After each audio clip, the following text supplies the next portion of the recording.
Çin Komünist Partisi'nin Uygur Türkleri ile ilgili yayınladığı bir raporda skandal ifadelerin bulunduğu ortaya çıktı.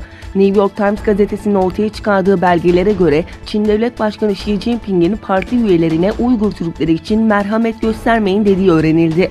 400 sayfadan fazla olan belgeler Doğu Türkistan bölgesinde Uygurlara yönelik baskı politikasının sürdüğünü gösteriyor.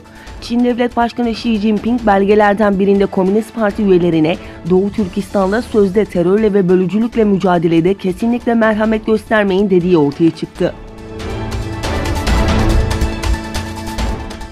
Çin, ABD teknolojilerini çalmakta suçlanırken diğer yandan güçlü delillere rağmen her fırsatta bunu inkar etse de bir Çinli yetkiliden itiraf geldi. Fransa Uluslararası Radyosu'nun verdiği habere göre Çin araştırmacısı bilim adamı 35 yaşındaki Tian Hongjin, Kaliforniya Teknoloji Enstitüsü'nde doktorasını aldıktan sonra Amerika petrol şirketinde çalıştığı 2018'in Aralık ayında 1 milyar dolar pazar fiyatı olan yeni geliştirilmiş pil teknolojisini ülkesi için çaldığını itiraf ettiği bildirildi. Çin'in kuşak yol kapsamındaki attığı adımlar her ne kadar yatırımların gerçekleştirildiği ülkelerde hükümetler tarafından memnuniyetle karşılansa da Batı basını Pekin yönetiminin attığı adımlara şüpheci yaklaşmaya devam ediyor. ABD merkezli Foreign Policy dergisi Çin'in kuşak yol kapsamında Orta Asya ülkelerindeki teknolojik yatırımlarını inceledi. Habere göre Çin merkezli yüz tarama sistemleri bölge ülkelerini sarıyor ve Orta Asya devletleri de bu yatırımları kendi toplumlarını kontrolde kullandığı bildirildi.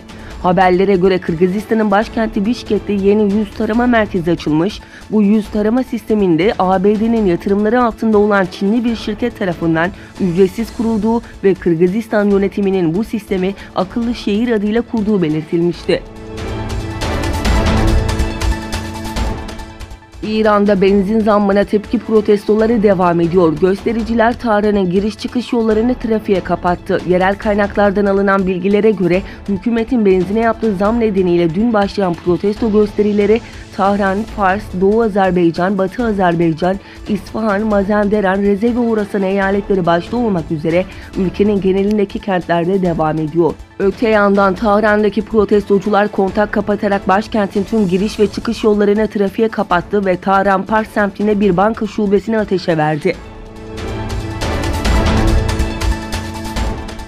İtalya'nın kanallarıyla ünlü tarihi Venedik kentinde hafta içinde olumsuz hava koşullarının etkisiyle yükselen suların verdiği zararın tahmini 1 milyar avro olduğu belirtilirken su seviyesinin bugün yeniden yükseldiği bildirildi.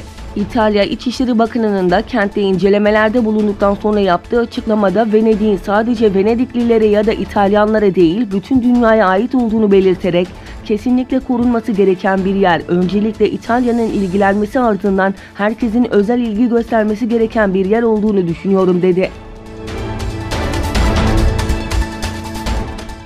NASA dünyaya yaklaşmakta olan göktaşları ile ilgili uyarılarına bir yenisini daha ekledi.